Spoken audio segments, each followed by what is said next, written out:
we have demonstrated as a society that we could come together and take care of each other. And on behalf of the Office of Disaster Preparedness and Management, on behalf of the Minister of National Security, thank you for your cooperation. Thank you, Ms.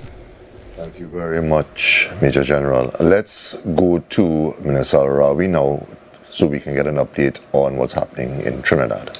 Thank you very much. So, ladies and gentlemen, we may have the natural inclination to say, well, things have gotten better, let's just go back to business. And whilst that is very important for us to do, I want you to please remember that we at Rural Development, Local Government, we in the government are paying very close attention to what our water runoff is going to look like. We have seen in Trinidad in particular, at times, the ability to have severe flooding in certain areas, even though we're not even close to tropical storm warning. So we've got to pay attention to AL96. We have to bear in mind that the soils are saturated. In a moment, you'll hear from Minister Gonzalez talking to you about WASA and about turbidity issues and plant functionality, which is very important for us to pay attention to, because conservation of water supply and management of those issues is critical. For now, if I can give you a very quick summary of our work in Trinidad, I can tell you that as a result of the work over the last 2 days in particular, the Ministry of Rural Development, all 14 corporations, CPEP, Rural Development Company in particular, those entities, the municipal police, all went on full alert with 24 hours in operation. All of our CSRs that stand behind the local app, which has been giving push notifications, have been on 24-hour rotational working basis. We are able to say that in total, we've had 5 hazardous fallen tree reports. We've had 1 significant landslip, 1 significant roof damage in certain areas. We have had those reports largely coming from Sangre Grande Regional Corporation and the Diego Martin Borough Corporation. The particulars of these will be pushed out to the media so that they can pay attention and so that I don't occupy too much time. In total, yesterday alone, we distributed almost 14,446 sandbags and 15 tarpaulins, cleaning agents and structures. We have alerted CPEP to be on full standby to assist with household cleaning as may be necessary. Remember, we're keeping our eyes on the events taking us through Wednesday and into the weekend as we look at river levels in particular. Our park and ride features were in full operation at 10 particular locations. Those locations, we wish to thank the management and staff of all of those areas for allowing us that. We had TNTEC and WASA reports coming, which Minister Gonzalez will speak to. We have opened all of our sandbag facilities for supplementation, including providing HDC with those positions. In total, we had 97 shelters ready. 6 of them became active and 12 people approached shelters for care and they were accommodated. Those are really to be found at the St. Helena Community Center at Matlot, where 6 adults and 6 children were taken in. The rest of the centers are all under watch. 5 people at the Sawa Laventille Regional Corporation turned up and we deactivated that shelter after they were attended to. 5 persons were sheltered there and they returned home safely. So we'll provide you with a listing of those shelters in a short while, just for public information. Our park and ride locations, we will keep in gear as we begin to demobilize them in this particular day and tomorrow, but by Wednesday we may have need to return to them. There are 10 of them in particular that we were looking at, and we wish to thank the management and staff of the Arima Velodrome, Atto Bolden Stadium, Brian Lara Cricket Academy, Hazley Crawford Stadium, Larry Gomes Stadium, Naparima Bowl, National Racket Sports Center, Skinner Park Secondary Field, Udicott Parkade, and the U Park San Fernando General Hospital. We have been in close coordination with public health, with the Ministry of Health providing services, the Ministry of Trade, the Ministry of National Security, Immigration Services, the Trinidad and Tobago Defense Force, Trinidad and Tobago Fire Services, and indeed yesterday a number of reports as to need for tree cuttings and trimmings were all attended to. Cut moved and transported away. I'll end now by saying, please, ladies and gentlemen, take surveillance of your home areas, the drains and waterways in your communities. Please take self-action. If you need assistance, call the regional corporations. Remember that our local app, LOCAL app, is available on the distribution points at the Apple Store. That's for download, and also on Google. And you will receive push notifications of all important messages coming from brother and sister agencies. For now, that's the report that we will focus on, being in very small terms. We'll provide a published version of this available for distribution shortly after. Thank you, Minister de Nobrega. Thank you, Minister Al-Rawi. Let's move on to Minister Gonzalez to give us an update from Public Utilities. Thank you very much, Minister, and good morning to my colleague ministers at the head table, as well as Major General Rodney Smart from the ODPM. Good morning, Trinidad and Tobago. I would like to start by commending the senior public servants at the Meteorological Service for providing this country with regular updates, providing all of the necessary meteorological services to all of the state agencies so that we can prepare all of the responses from state agencies and update our national community so that they can take proactive measures to protect themselves and their families. I would also like to commend their colleagues at the National Hurricane Center for providing all of the support to our local meteorologists so that they can provide real-time updates to the people of Trinidad and Tobago and the Eastern Caribbean. With respect to TSTT, the Water and Sewage Authority and TNTEC, I will give a brief update on the state of affairs with respect to all of these agencies. Safe to say that the respective disaster preparedness plans have been triggered, and they have all mobilized to be able to respond to some of the disruptions that have been reported thus far. With respect to the Water and Sewage Authority, WASA is reporting at this stage 11 plants are out of operation in Trinidad and 4 plants are out of operation in Tobago.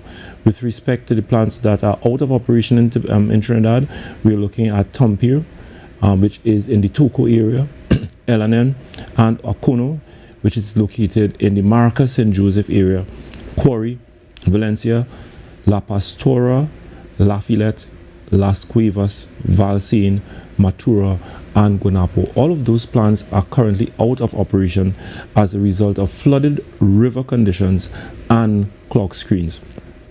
Just to remind that WASA has activated all of its equipment and operators in North Trinidad, expecting some of those plants to be out of operation, and as soon as river levels have dropped considerably, equipment and operators will be responding to return those plants into full operation. In Tobago, all plants in South Trinidad are in full operation. No plants in South Trinidad have been impacted by the weather conditions thus far, and I'm happy to report that those plants in South Trinidad are all in operation. In Tobago, the following plants are out of operation as a result of the disruption to electricity supply: Bloody Bay, Kings Bay, Highlands Road, and Hillsborough. 4 plants, they are out of operation, and as soon as the electricity grid is stabilized, those plants are expected to be returned to full operation. With respect to TNTEC is reporting that in total we have 49 disruptions in Trinidad and Tobago. Particularly in Tobago, we have 29 reported disruption or outages, and in Trinidad, 20 reported outages. Again, crews have been mobilized, contractors have been mobilized, and as soon as it is safe to do so, crews and contractors will be heading out to those areas to restore electricity supply. Reminder, those crews and contractors will only respond to the reported outages when it is safe to do so. I am informed that in Tobago, we are still experiencing some heavy rainfall and heavy wind conditions, and it is not safe at this point in time to venture into some of the communities to be able to restore electricity supply, but to give you, the citizens of Trinidad and Tobago, the assurance that as soon as it is safe, crews and contractors will venture into the communities to be able to restore electricity supply. TSTT is reporting no major impact on its telecommunication infrastructure, save for Northeast in Tobago. One of its operations has been impacted as a result of commercial failure. But as soon as electricity is restored, all of TSTT's infrastructure will be returned to full operability. So WASA, TNTEC, TSTT, they have all have everything under full control.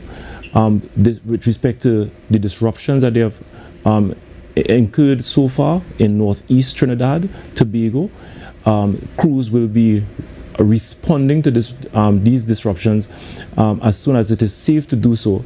Everything is under full control, and we're expecting that later today, whilst according to the Meteorological Services Division, we're expecting improved weather conditions, and as soon as weather conditions have improved, crews both from TNTEC and WASA will be responding to ensure that our electricity and water grid are returned to full stability.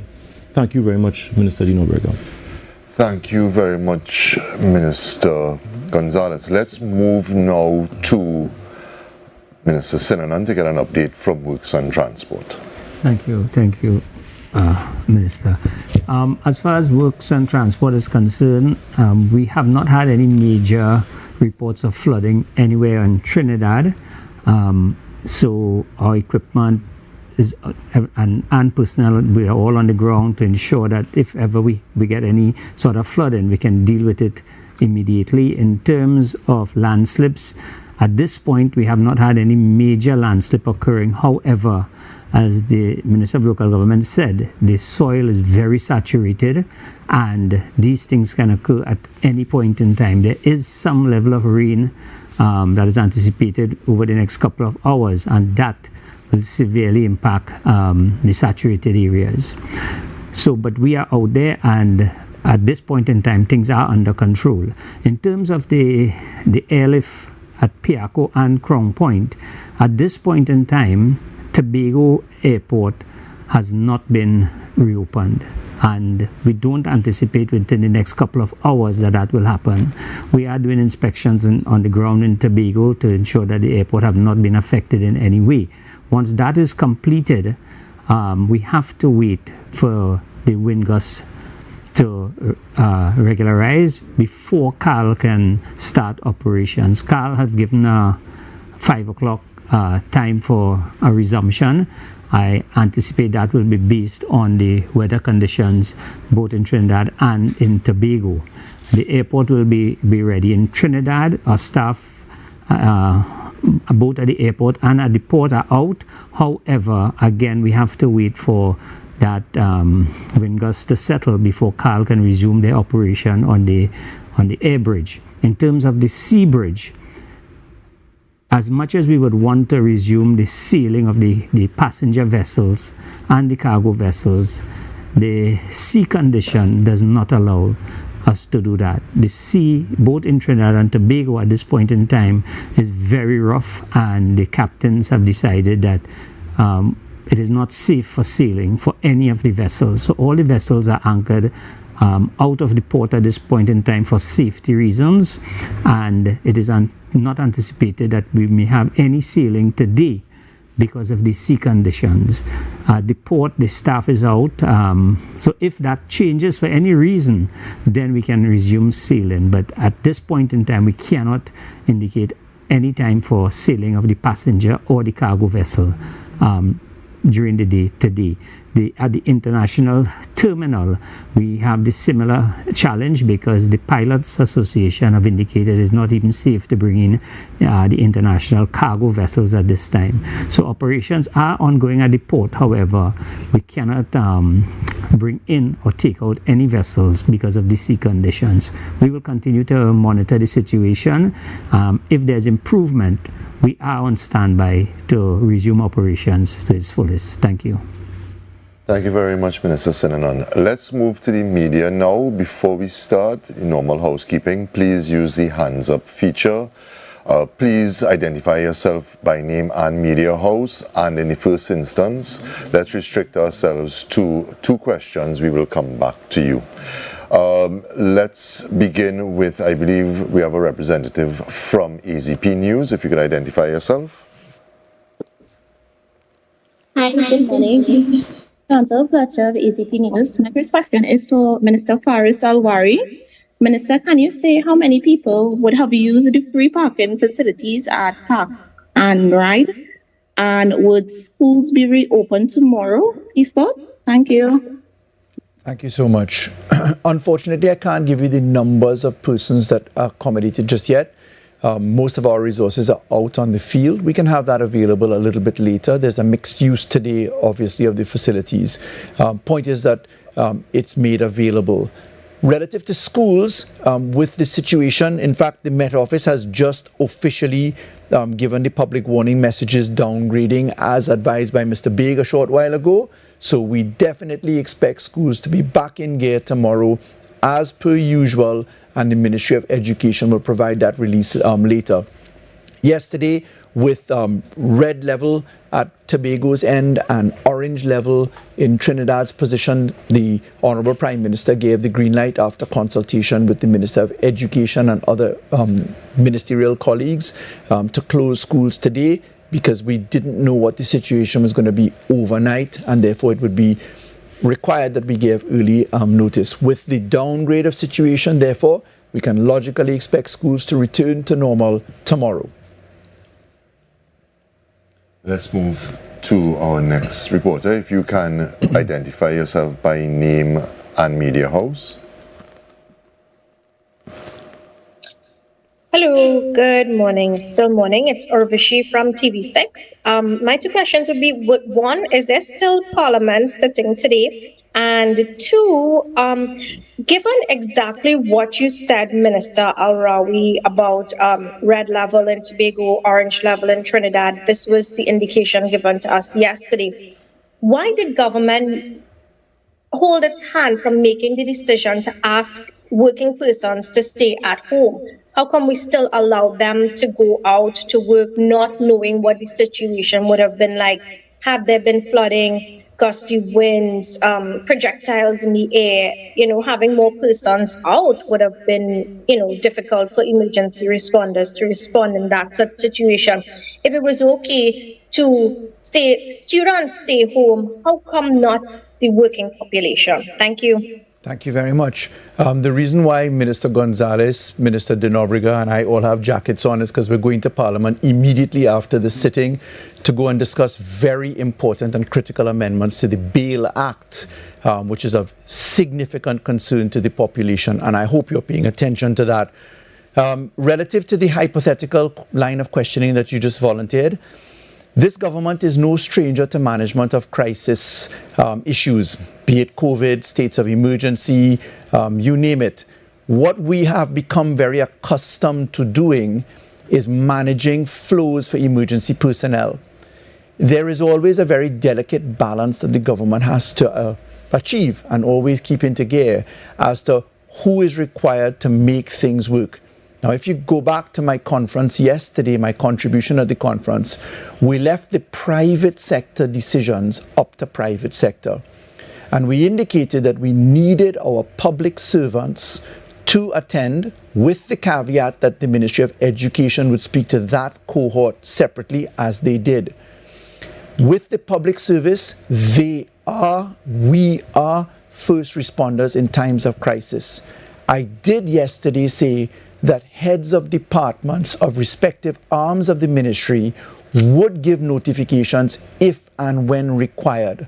So we covered all of our bases, Urvashi. We carefully put that out yesterday in our statements, and we have, in fact, some of us have not slept for the entire night. We were at work, we were on deck. All of our emergency centers were at work. The entire Ministry of Rural Development was out, as was Public Utilities, Ministry of Works, Communications, paying attention all night long. How the public service works is that the permanent secretaries can give instructions and notifications, and we're in touch with our employees. We have largely digitized the vast majority of our connections. So these are things which we have demonstrated, I would think quite successfully over many years, that we have the ability to manage. As a government, one always has to make sure that the country is in operation, and we are not strangers to crisis management. Thank you, Minister. Let's move to our next member of the media. Good morning, Dennis Chabral, Caribbean News Desk and Demerara Waves Online News in Guyana. To either of the ministers, can you say to what extent has there been structural damage, particularly in Tobago and to a lesser extent in Trinidad? And what exactly will be done to address those structural damage, if any? Thank you very much to our colleague from Guyana. The ODPM has already reported on what the information coming out of Tobago looks like, and that there were roof issues and other structures, fallen trees, etc. In Trinidad, I have already identified that we had very low numbers of structural issues in attention, just one or two roofs that were under pressure with trees fallen, which we've in fact already attended to or are in the process of doing it. How Trinidad and Tobago works is that the first responders get to the events, ensure that lives and livelihoods are put into order. We take the risk out of the factor. Secondly, if there is a need for engineering or other assessments, we get that done immediately. TNTech is usually on site if it involves electrification issues, Water and Sewage Authority. In events such as this, we place our assets along areas that could be prejudiced. So yesterday we placed all of our heavy equipment along the north coast and east coast in the event that we needed to spot manage, because we don't wait for an event to happen to take 6 hours to get the backhoe to site. They're all usually already on site. So we have developed a very useful methodology for managing these events. Where there is government assistance by way of grants and other fundings, the first responders in the disaster management units, which fall under local government, attend to site together with the Ministry of Social Development and the Ministry of Health or other agencies, and then we take note of the applications that are in for self-help, roof grants, other positions, and we sort it out by way of responsibility. We operate under a public procurement law, which is very carefully set up to ensure that public funds are spent on public needs. If there is need for the Cabinet to step in to arrange for supplementary funding, that has been done many times before by Cabinet notes, so that we ensure that money is put behind resources. So we have a very well-structured and very well-organized arrangement. The first thing we do is to make sure that people's lives are in order, and then we do cleanup and repair operations after that. If you could just add to that. Yes, please. If we also have a system where if public buildings are affected, inspection of these buildings are done, and if required, the Ministry of Works, the engineering team will go in and recertify the structures to ensure that they are safe.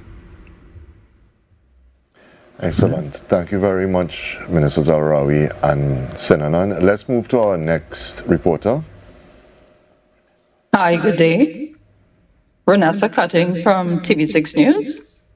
Minister Sinanan, I'm hoping that you would be able to assist with this query. I'd like to know if there's any confirmation thus far, at least a very good estimate as to how many persons, how many vessels would have come in and docked in our waters seeking safe harbor here.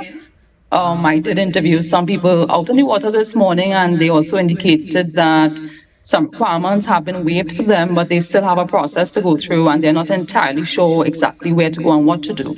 So I'm just seeking some information as to the number and also what that process is and how they are being facilitated. Thank you. Sure. I wouldn't have the exact number with me at this point in time.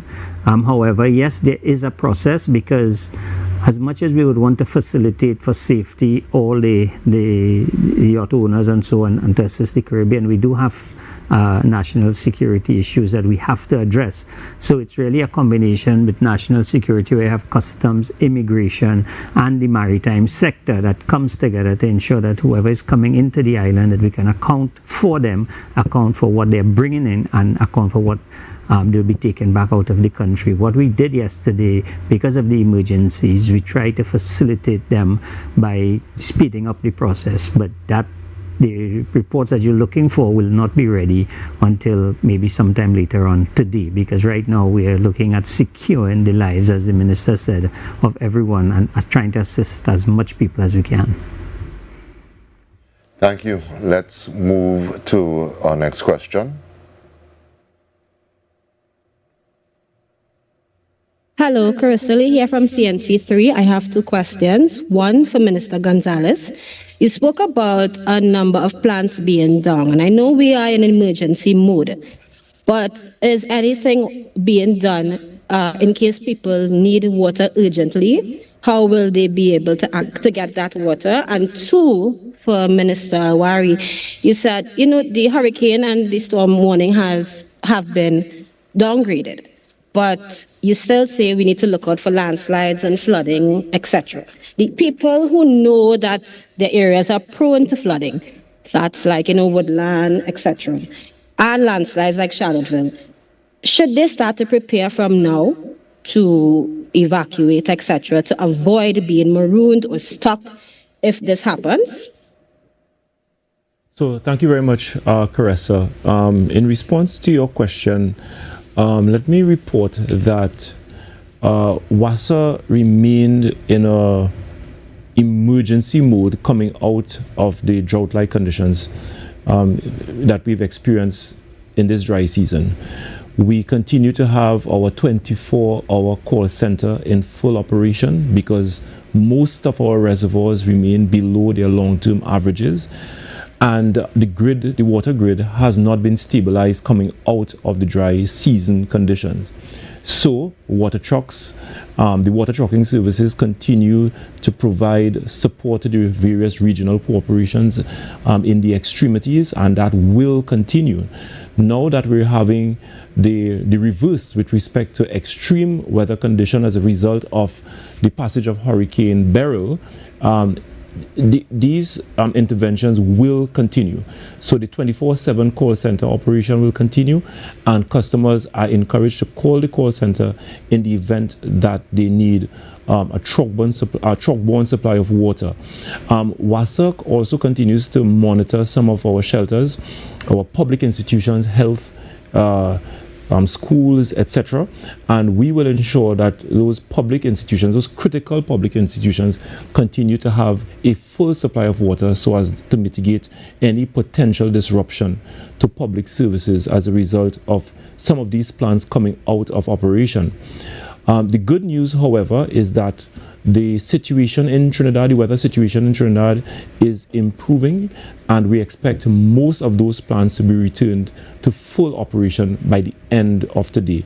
With respect to Tobago, once TNTEC and their crews have made the necessary intervention and return electricity to some of the affected areas, we expect the 4 plants that are currently out of operation to be returned to full operation. So we don't anticipate any long-term disruption to some of the affected customers in the areas where plants are out of operation. Thank you very much. In answer to the first part of your question, Carissa, thank you. The next stage of risk to Trinidad in particular has to do with water levels in our rivers. I can tell you that Aruca is at 42.5% in volume, South Oropouche at 13%, El Carmen at 26%, Caroni Tumpuna at 40%, North Oropouche at 10%. That's at 7 a.m.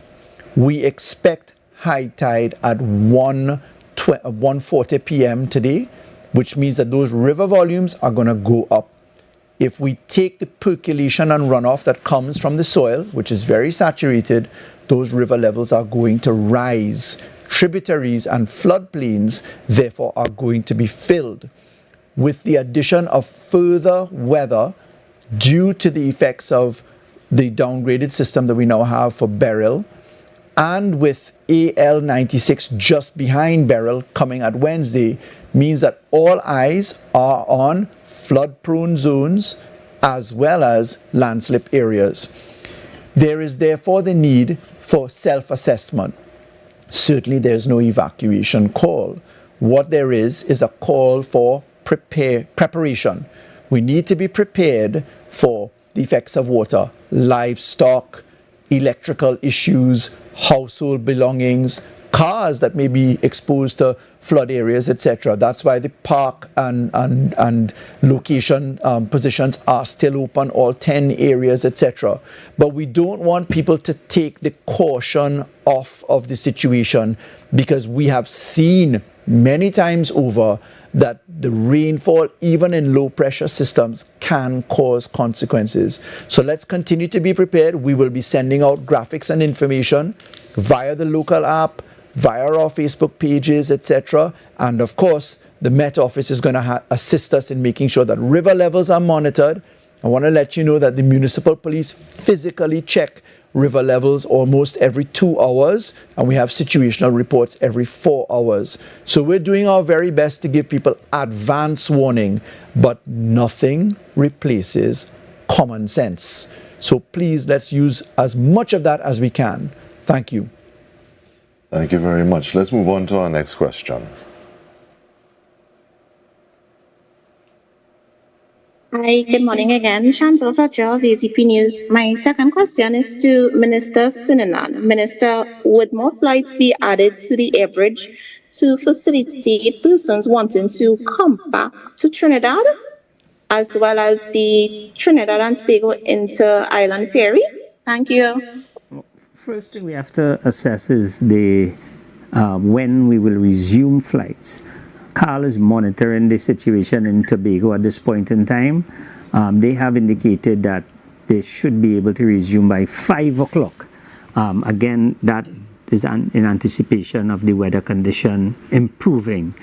Carl does have the aircrafts on the ground in Trinidad, but we can't give an indication as to exactly what time we will start, and then we have to facilitate the amount of flights that we'll be able to get in during that period. In terms of the passenger ferries, again, if you're in Port of Spain, you can just look out and see what is happening out in the waters out there. The water is actually coming over the quay walls. It's probably one of the first time I've seen that since I have been Minister of Works and Transport. The sea is very rough. Our passenger vessels are aluminum hull vessels, and it is not advisable that we put them in the water at this point in time. So if the weather condition changes, we do have 3 passenger vessels operating at this time, and they will all go to Tobago and retrieve people who wants to come back to Trinidad. We have the equipment, but the conditions right now does not allow us to plan for any sailings at this point in time. Thank you very much, Mr. Sinanan. I remind you reporters to use the hands up feature. I'm not seeing any hands up. Does that mean that there are no more questions at this time? I see a hand up. We can head to Parliament. Carissa? I will make this very quick. I'm sorry. I just wanted to ask, have you guys been in touch with your counterparts up the islands? How are they coping? We were just having that conversation because many people have been asking. The government, many of us have informal communication with our counterparts and our friends and colleagues in the respective territories. Certainly I can tell you that I have had conversations. But what we prefer, and this will happen soon after this conference, is that the person with that actual authority to speak for us on our foreign affairs, that's our colleague Minister Brown, will give you an official update on that. For now, anecdotally, we've just had in touch positions. I know that the Prime Minister is always in touch with his counterparts, but let's let Minister Brown do the official version to make sure that we get it right and that we don't have any inconsistencies in approaches. Okay, I think we have time for one last question.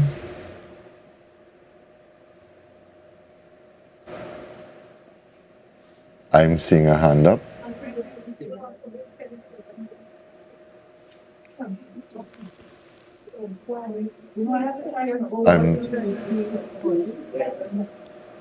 Is this Sean Douglas Rain News? Sean, is your microphone on? We are not hearing you. Hello? Yes. Hi. Can you hear me? Yes. Could you hear me? Yes. Okay, great. The Public Transport Service Corporation, Minister Sinanan, can you tell us if that is in operation today? Yes, that is in operation. I have had no reports of any damage to any of their stations or any challenges that they would have. So yes, that is in operation. Right. And I guess the other thing, I mean, not to be too premature, but the focus of the hurricane, the predicted track was supposed to be the island of Carriacou, one of the Grenadines belonging to Grenada. Has there been much focus on that from yourself? Like, are you getting any picture? I know you did say Minister Brown, but any preliminary information? We'd like to maintain proper lines of communication so that we get accuracy. One always has to be very careful and circumspect when you're speaking about another territory. We respect the sovereignty of territories. So let's let that information be aggregated by Ministry of Foreign Affairs, and we promise you that we'll do our best to come back to you at that one. Suffice it to say that our hearts, minds, and prayers are with our brothers and sisters in the CARICOM. And as you know, our Prime Minister is all CARICOM. So I'm sure that you'll get further information coming. Thank you very much. Ladies and gentlemen, I want to thank you, the members of the media who have joined us today. I want to thank those of you who have joined us on air and online to follow this press conference. The government will continue to update you as is needed, when is needed, with confirmed and official reports. I also urge you to continue following the websites and social media platforms of our first responders, our official first responders, and those ministries with responsibility at times like this. Of course, the Ministry of Rural Development, Ministry of Public Utilities, the ODPM, Trinidad and Tobago Met Service, Ministry of Works and Transport, Trinidad and Tobago Government Communications, and our state media on air, on television, on radio, and online. Thank you very much, and we'll speak to you soon.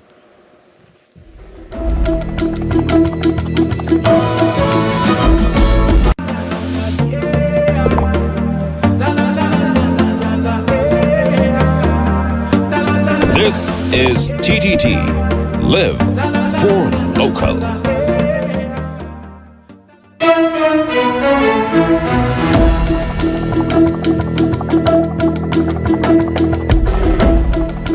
Good afternoon, Trinidad and Tobago. I'm Mahalia Joseph Wharton, and this is TTT News at noon. Topping the news at this time.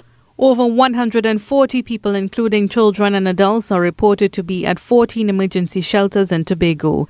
This based on a report from the Tobago Emergency Management Agency sent on Monday. What began as light showers and winds around midnight on Monday turned into heavy rainfall and gusts as Hurricane Beryl made landfall, leading to several incidents in Tobago.